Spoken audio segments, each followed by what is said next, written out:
welcome to the VST Weekly Roundup. As always, I'm Arshavir Saryan, joined with Kenny Hodges, and back again, our favorite person, Kaylie Harden.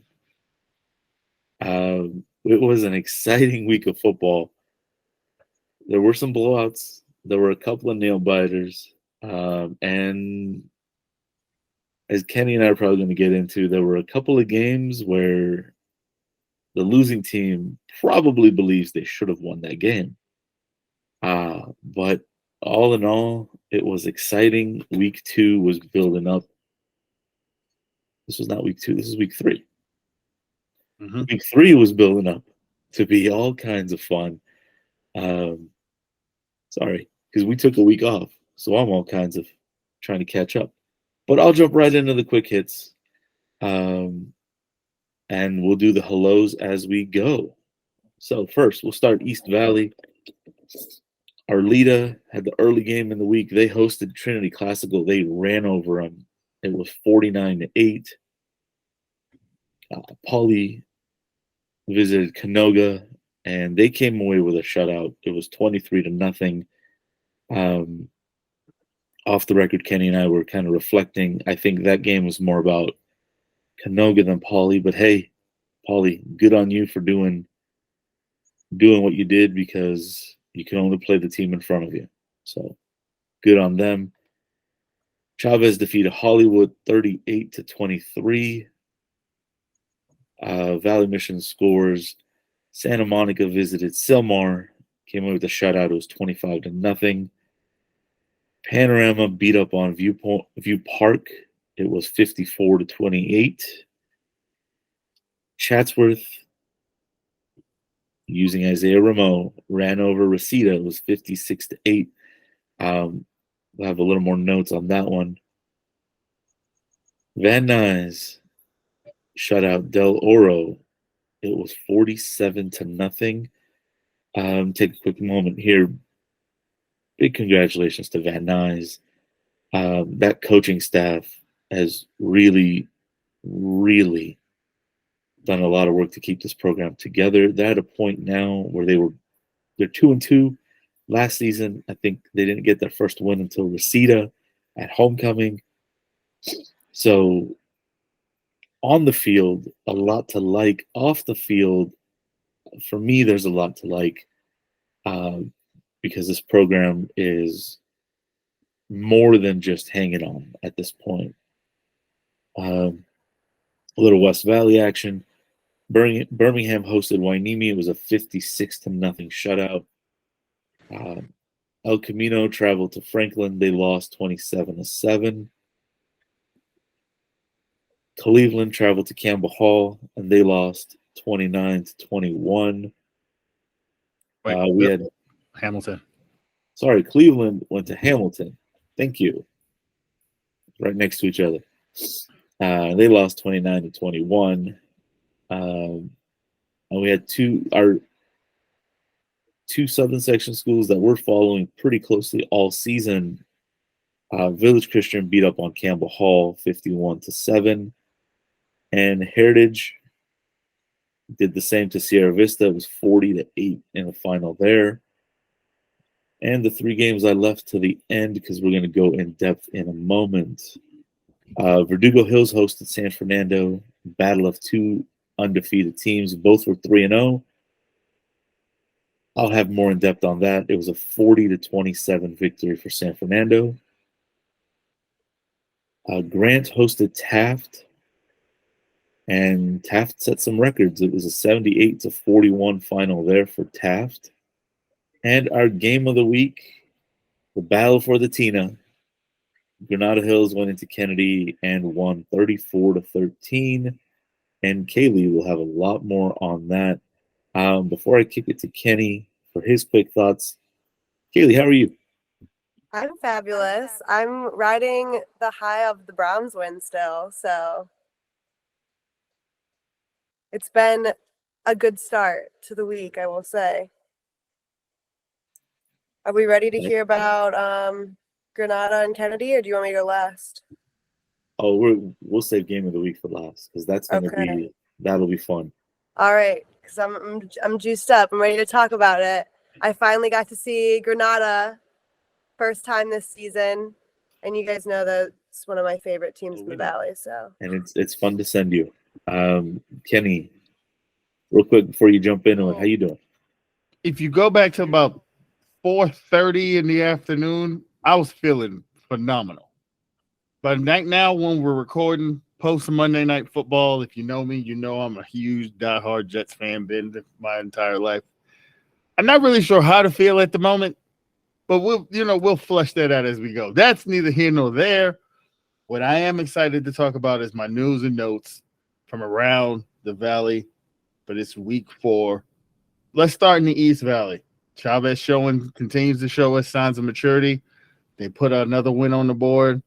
I'm telling you, the East Valley better be on the lookout for this team because this is not the Chavez from the last couple of years. Yeah, I know everybody's going to say, oh, you always say that. Oh, you're a big Chavez. But, hey, it's one thing for me to say I like a program, but it's another thing for them to come with the receipts to show you that this team is continuing to grow and grow and grow every week, and they're going to give some people some problems when they get into league play. Arleta had a big bounce back week, trouncing Trinity Classical. I don't think any of us saw a 49-8 beat down coming. So that's big for that program and what they're going to look to try to accomplish in the East Valley. They've got their sights set on another team we're going to get into a little later, who are going to be bouncing back from their first loss in Verdugo. Another big story coming out of East Valley this week. Hopefully, our thoughts and prayers kind of with the no-hope program had to cancel their game this week. A little banged up, had some depth issues. They decided to take the week off. So hopefully everybody in and around that program is getting healthy so they'll get back to pursuing that league championship like they had designs to do this season. And congratulations to Poly getting their first win of the year over Canoga. You always like to see teams that are sort of in a rebuild mode get to find a little bit of success. So that's good for the Parrots there. Moving on to the Valley Mission. Reseda got thumped a little bit by Chatsworth, but I think what's more important to kind of talk about, I watched that game. It was important to see how those kids fought. Austin Ward is going to get that thing turned around. It's going to take him some time. He's got to get some numbers. He's got to get some more skill players in that program, but they're on the right track. Like I said, going on the road to Chatsworth is not easy to do, and those boys kind of hung in there, even though they kind of took a little bit of a thumping. Canoga's still searching. I know, talking to people in and around that program, everyone believes in Lucius Mills. They're still searching for their first win, but they of any team in the Valley, they may have took the most losses in terms of what they graduated. So it's going to take a little time for them to get that program turned around. But I know people believe in Coach Mills, and they're going to be back soon. Panorama continues to look strong out of the gate. Another big win for that program. Coach Beltran has got those boys playing. Don't be fooled by Panorama if they don't look as big or as deep as other teams. What they put on the field, they fight every week. Kennedy, another strong contender. Yeah, we're going to get into what happened in that game, but even in losing, there's a lot to like there with that Kennedy program. And like we touched on, watch out for Van Nuys. That program was in a little bit of trouble the last couple of years, but that staff, whatever they got cooking there, those boys are going out there every week and putting their best foot forward. And these teams in the Valley Mission better watch out. This is a team that's capable of taking a couple of games in the Valley Mission this year. And then finishing up in the West Valley, Cleveland stumbles. Now, last year, we know what happened. They got out to the hot start at the beginning of the year. They went on the road to Carson, and they sort of spiraled a little bit and kind of had to try to kind of get it back on track towards the end of the year.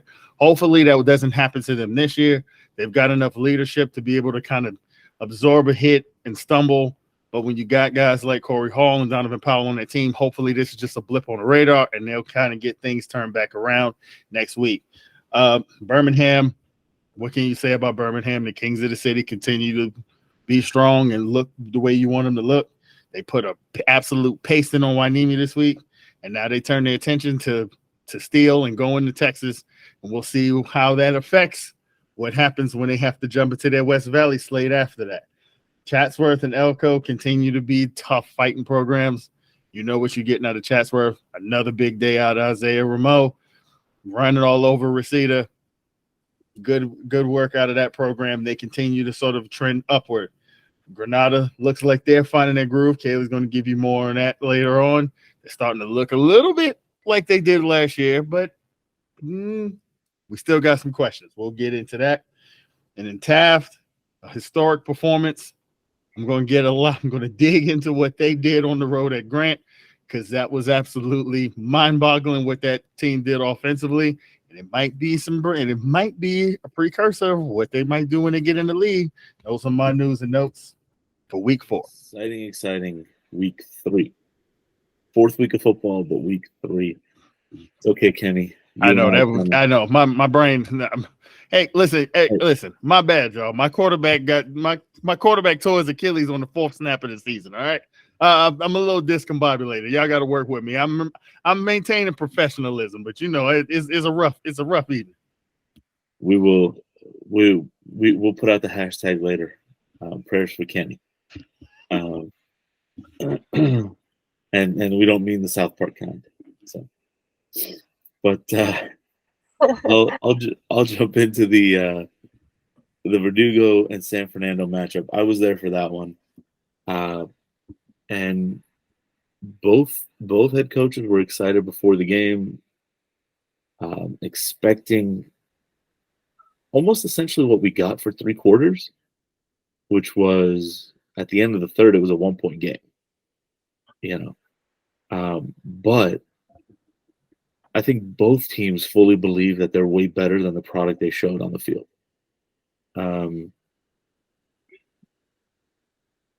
San Fernando marched the field in the first drive, and Verdugo showed the defense that they plan on bringing all season. They've always been a bit of bend but don't break, and take advantage of your opportunities, and they did that. They had a huge goal line stand on the first drive and turned it into a turnover on downs. Now, granted, neither team after that did much on offense in the first quarter, as Verdugo's defense and San Fernando's defense really just kind of try to set the tone. And then Verdugo took advantage of his chances.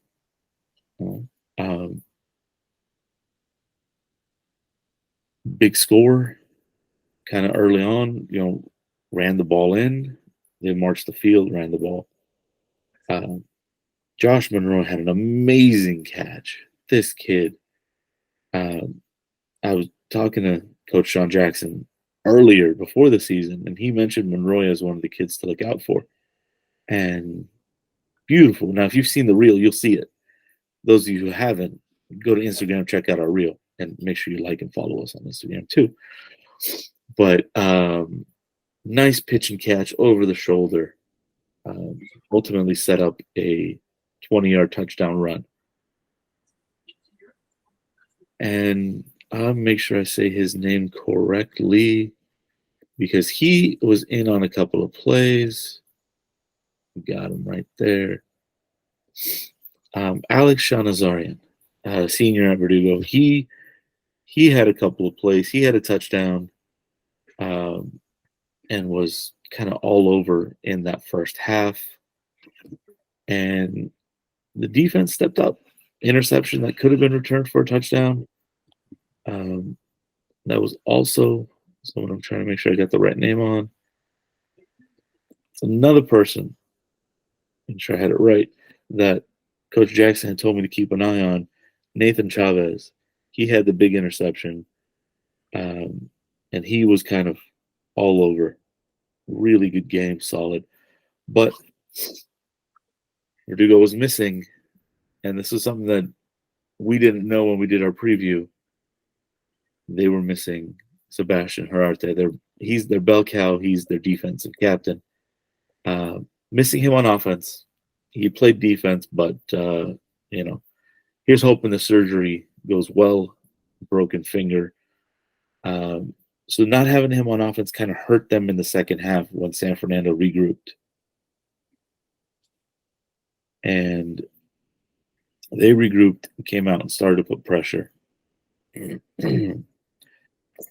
And the offense just was trying to find a flow. Honestly, the only really, they moved the ball a little bit, but the only big deal on offense was their touchdown in the third quarter. It was a screen pass from Anthony Ramirez and 50 yards to the house. So really, really good kind of flashes. But this is what happens when you are missing someone like Sebastian, is they kind of became one-dimensional on offense. And San Fernando took advantage of that. They have a sophomore filling in as the running back, and he lost a fumble in the third quarter. That came back to bite them.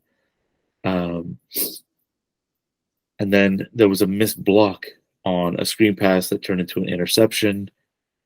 It kind of snowballed on Verdugo, and San Fernando then started taking advantage of miscues and mistakes and didn't take their foot off the gas. And that the final score, it was 34-27. Verdugo got the ball back with under a minute left, and San Fernando up getting a strip kind of sack in the end zone, recovered in the end zone, and there's the 40th point. So they did exactly what you kind of want to do, right? San Fernando, and coach told me after the game, this was now the fourth week for them where they didn't start the way they should. They didn't put together a full 48 minutes of football, but they won. They were a little sluggish in the first half, and then they put together a solid second half and came away with the win. So takeaways for me in this, both of these teams can be a lot better. Both of these teams can be dangerous in their respective leagues. If San Fernando wants to challenge Kennedy in the Valley Mission, they're going to need a full 48. They will not beat Kennedy if they only play in the second half. They won't beat Panorama if they only play in the second half. They might not even beat Silmar because Silmar's too dynamic. So they're going to need a full 48.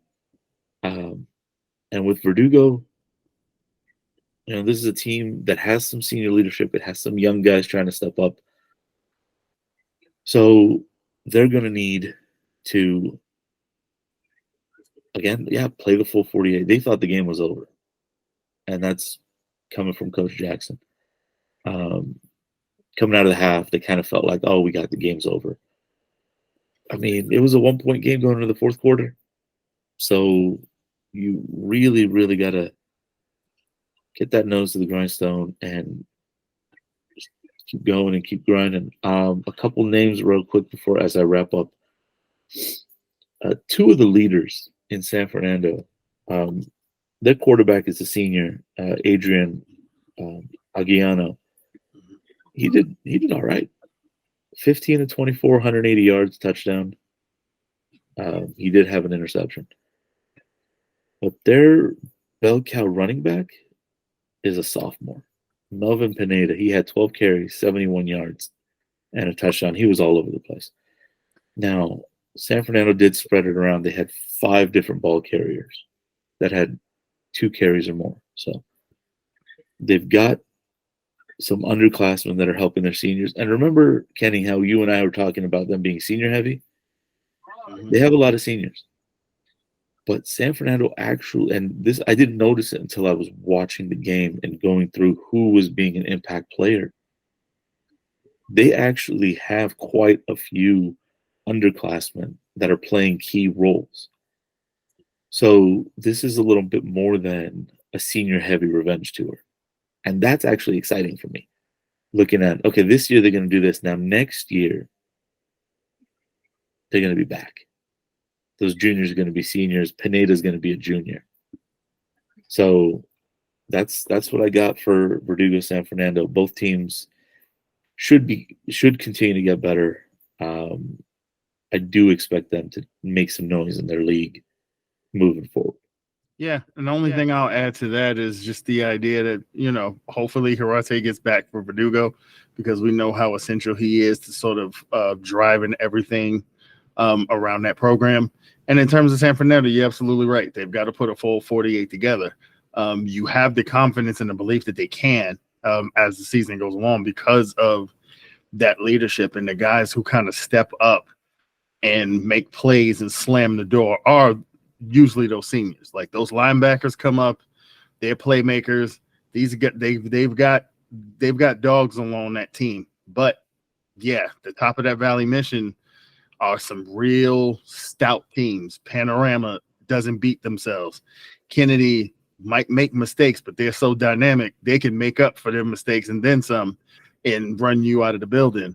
Silmar, if you start slow against them, you might not ever be able to catch up. If Jace Mims and Will Clark and those boys get going and Jacob McDonald starts running around on you. So you're right. They're going to have to put a full 48 together, especially as they get into Valley Mission, because it's going to be tough sledding if you want to win that league. If these seniors want to walk away with some hardware, they're going to have to actually put together four full quarters going forward. Yeah. And, neither of those two leagues are gimmies at any point. And the game, I mean, you had the curse and blessing of being sick on Friday. Mm-hmm. And the curse is you didn't get to go to any games, but you were able to watch many games. Mm-hmm. And in the middle of some fever dreams, you realize that no, Taft was actually doing what it was doing. So take that one. I know we talked about it in the setup. That's the one that deserves some mention, because we got some records set. Yeah. Listen, let's start accentuating the positives on both sides.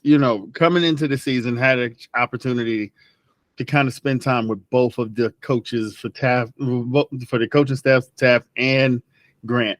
And we knew the story coming into the season for both of these programs. We knew Taft was a team with some talent. We saw what they did with the talent they had last year, going on the road and upsetting a veteran Monroe team in the first round of the playoffs, and then going to Kennedy and giving Kennedy everything they could handle in the second round of the playoffs. So we knew coming into this year, this was a team that already had talent, but now with a new coach and Fred Emerson, and then bringing in a new system and a new way of doing things and infusing a new energy, would this team be ready to sort of compete with the big boys in the West Valley in year one? We know his long-term plan is to restore Taft back to the old Taft who used to dominate the West Valley. But in order to get there, you got to show those building blocks and those steps in the progress. For Grant, we know the story with this program is they're sort of retooling. They lost some senior pieces who sort of kind of carried the load for the team. Now it's on their junior quarterback, Hosepian, and what talent they have around them, but they're very young. They're very green. They're tenacious. They make a lot of mistakes. But these kids, if you slip up, you blink, they got kids on that team who can take it to the house on you. So this setup for what we thought might happen, which would be a Taft win. But even myself, I, in all my geniosity, could not have prepared myself for a game that was going to have 82 points scored at halftime and 120 points pretty much total for the game. This was, if you were looking for a game that had any and everything and a shootout, that was what we got with Taft visiting Grant. Taft's offense was unbelievable all night long.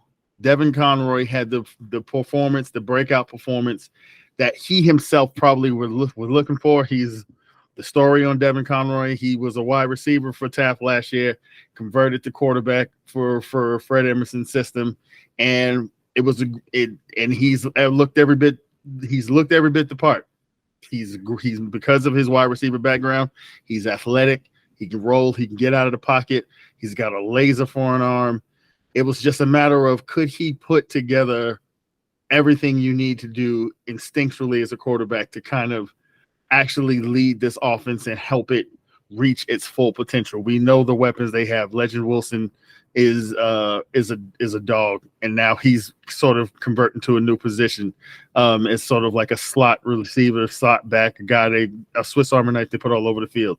They've got a pair of receivers in Jacob Peary and Leroy Lesham, who we're about to get into, who are like 7-11. They're always open. Anytime you need them, they're there. They got a bell cow running back in Michael Mansoray. So there's a lot of talent on that offense. And the question through the first handful of games they played is, man, it's almost there. They moving the ball on people, even against a couple of Southern Section teams they played. They moved the ball up and down the field, but they just wouldn't finish drives. Couldn't put the ball in the end zone. It cost them against Diamond League. They couldn't finish drives. They couldn't put the ball in the end zone. It cost them against Westlake. They couldn't move. They were moving the ball up and down, but they couldn't put the ball in the end zone. And both of those games, you came away feeling like, man, if this team ever put it together, this is a team that could put 56 on the board any time they wanted to. Well, Grant found out. Grant messed around and found out what happens when Taft is hitting on all cylinders. Like you said, full transgression. I am sick as a dog. So I'm in the house. I'm under a blanket. I got my NFHS up. I'm watching these games. And I feel like every time I nod off, I'm seeing somebody celebrate. I'm thinking that the feed must be skipping because I just saw this. This. Okay, let me rewind this and look at it again. No, it wasn't a dream. It wasn't the feed skipping. It was Devin Conroy. Every time he got his hands on the ball, was hitting his receivers over the middle, and they were breaking touchdown after touchdown after touchdown after touchdown to the tune of Devin Conroy having 9 touchdown passes in this game, no interceptions for over 500 yards passing. Leroy Lesham, their star wide receiver, had 7 of those touchdowns.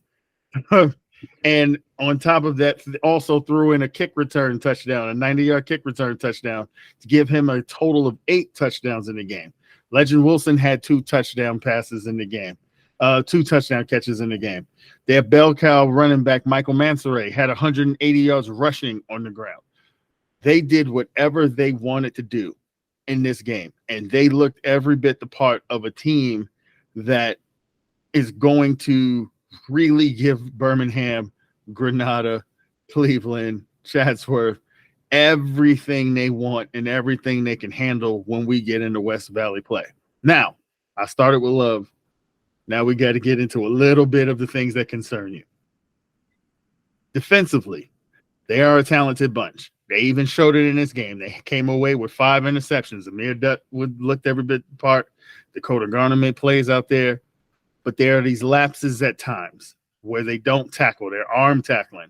Guys are getting out of position. They're getting washed down and then allowing teams they're breaking it out. They're not holding contain on the outside, and they're allowing teams to break runs like they did with Grant. They allowed Grant to get outside and break some long touchdown runs. They have lapses where they let guys behind the defense. That's the stuff they still got to get cleaned up. They got a couple of weeks before we get into West Valley play to kind of figure it out. But you got to get that stuff figured out on the back end because Corey Hall's coming soon. And if you lose him, you're in trouble. Like your assignments and gap responsibilities, got to get on top of that stuff because Darrell Stanley's coming soon. And if you're not maintaining gap integrity, Kennedy will tell you what happens when that guy gets loose and you get washed down and you allow gaps in your defense. So there's still some things, even though they put up 80 points, they gave up 41 to a Grant team that really is still trying to figure out what they're doing themselves with all the young players they're running out there. So Taft has got some things to figure out on that part. But I'm not going to rain on their parade. I have faith in that staff. They're going to kind of get that stuff cleaned up. And also in these sort of games, when you get into a track meet, everybody's sort of kind of playing fast and loose because your team is scoring. Everybody's high-fiving and yucking it up because you're not getting stops. And then next thing you know, you're letting them break one too. So I think that also sort of played into why they gave up so many points. But the point of the matter is at the end of the day, Congratulations to Devin Conroy. Congratulations to Leo Lesham. These guys broke Taft records.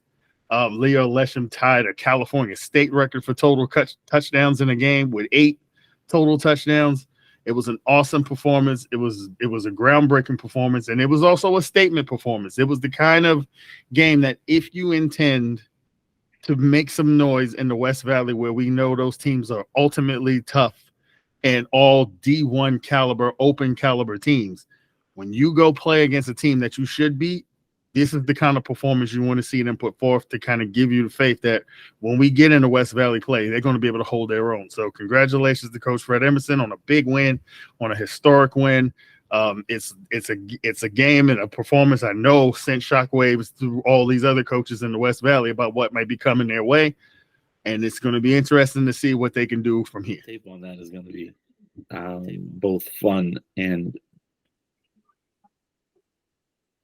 difficult. Yeah. At the same time. And you touched on it kind of near the end. So we'll jump right into it with Kaylie.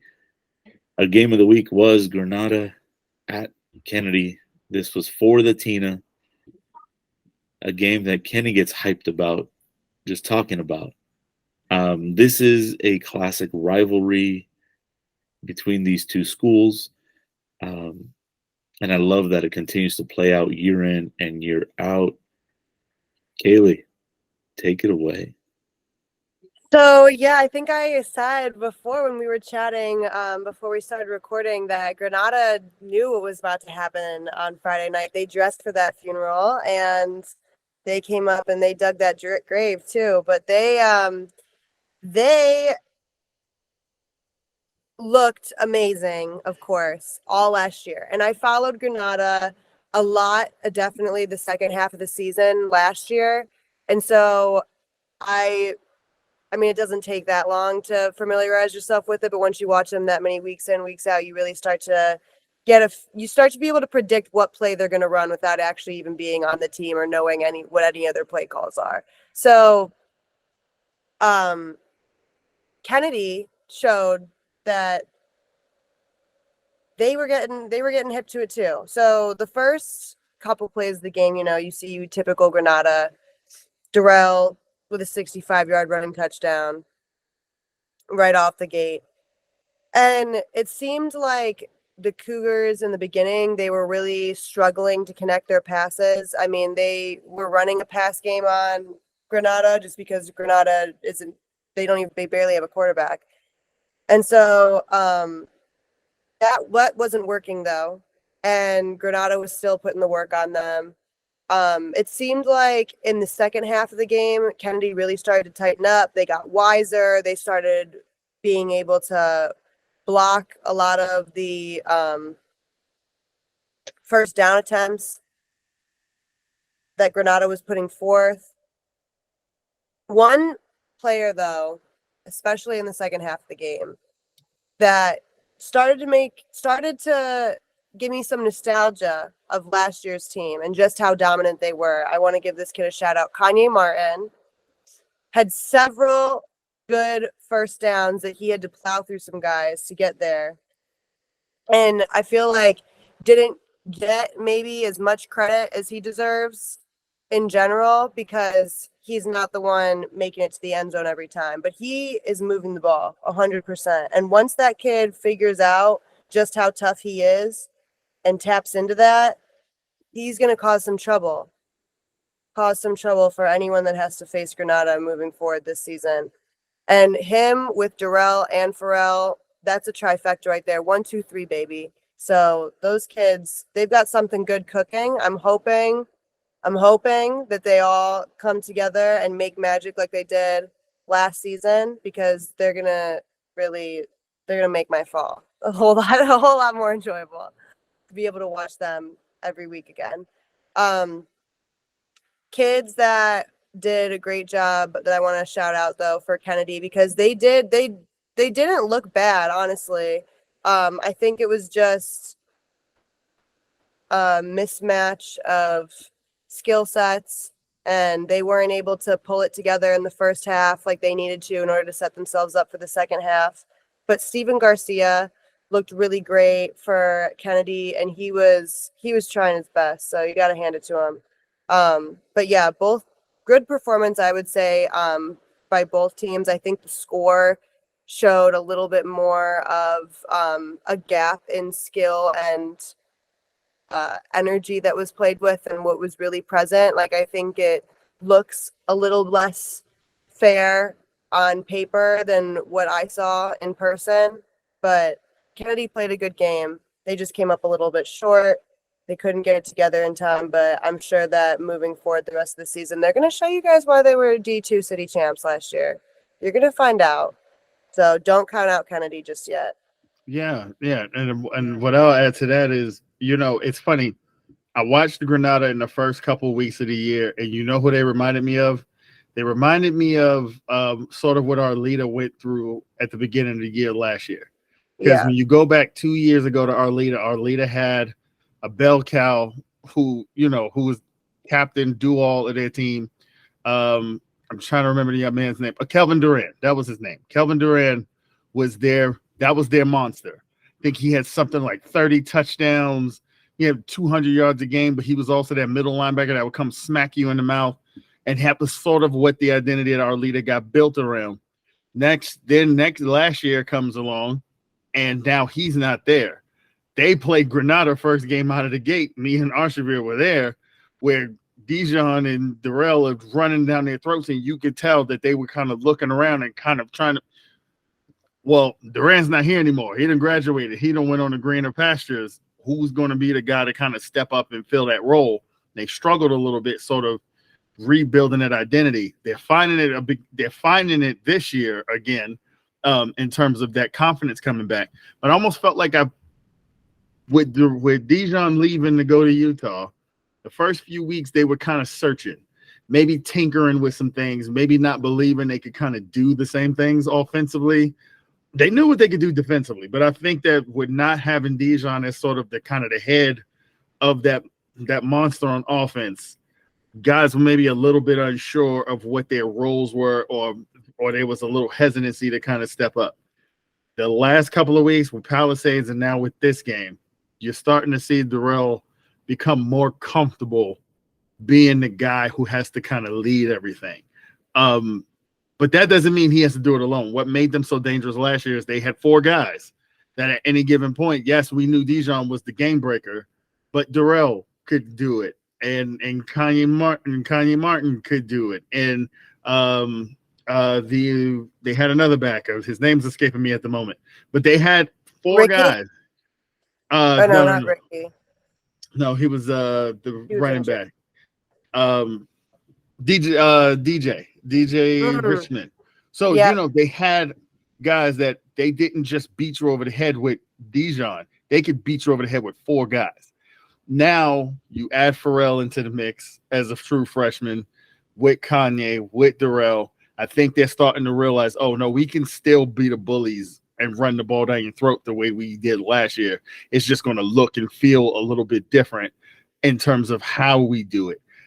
Maybe leaning on their offense, leaning on their defense a little bit more to kind of get stops.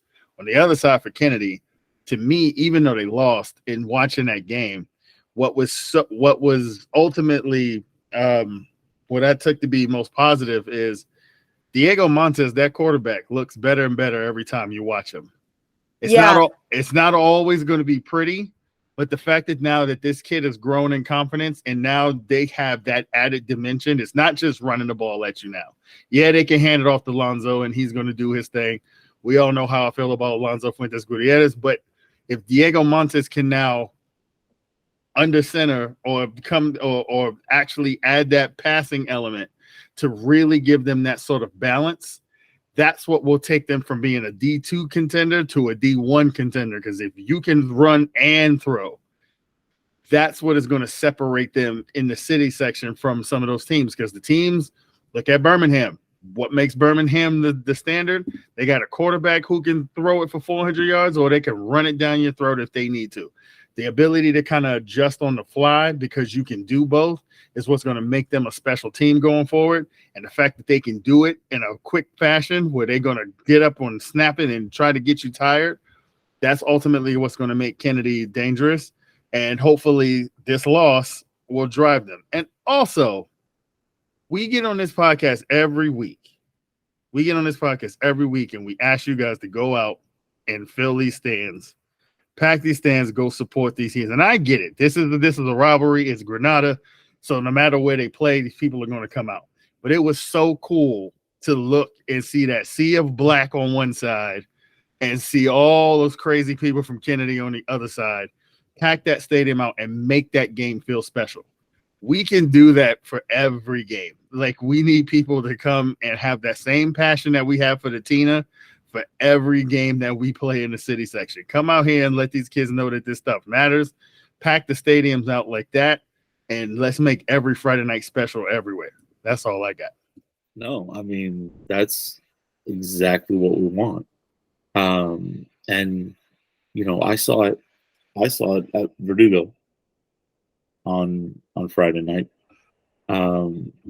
You know, the Verdugo side was packed. San Fernando traveled pretty well. They were actually louder than the Verdugo, and there were moments that you would think you were playing in San Fernando and not Verdugo. But, you know, the way that stadium was set up, 50-50 split, it is what it is. It was pretty full. So you want that. I know Arleta, when they're doing well, you know, these parents show up to the early games. So that's exciting to see. For the schools that we weren't at and didn't really get to see, continue to go, continue to pack. Because I'll tell you what, your presence is going to be felt on that field. Those kids are going to feel that energy you're bringing. And it's going to, if you're bringing positive energy, it's going to build them up. I'll leave it at that for there. But on that note, player of the week, I've got a couple honorable mentions. I'm pretty sure we're going to have some codes going in. But, you know, I named them earlier. You know, Melvin Pineda from San Fernando, you know, 12 carries, 71 yards, touchdown. He did pretty well. And that's kind of the big one. There was, make sure I didn't write him down. I said him earlier. It was Nathan Chavez at Verdugo. He's going to get my honorable mention from them. He had a kickoff return for a touchdown. And he had an interception that set up a touchdown. So those are my two honorable mentions: Nathan Chavez from Verdugo and Melvin Pineda from San Fernando. Yeah, before we get into the players of the week, because it won't be a surprise where we're going there, I will throw in Isaiah Ramo for an honorable mention, just because of what he did in that game against. If it wasn't for what happened in the Taft game, he'd have been a shoo-in. I mean, his stat line is ridiculous: 10 carries, 303 yards, and 4 touchdowns. Through 4 games this season, he's already got 16 touchdowns and 1,085 yards. I don't know what Chatsworth record books look like in terms of rushing, but if he isn't already the king, he's got to be there very, very soon. A dynamic performance. He just gets edged out by the guys who we're going to name, but his name was worth mentioning because of what he did in that game and what he's kind of done so far in that first portion of the season. You got any honorable mentions, Kaylie? I only went to one game this week, and I did already shout out the kids that I thought put on a really great performance. One more kid, though, from Kennedy.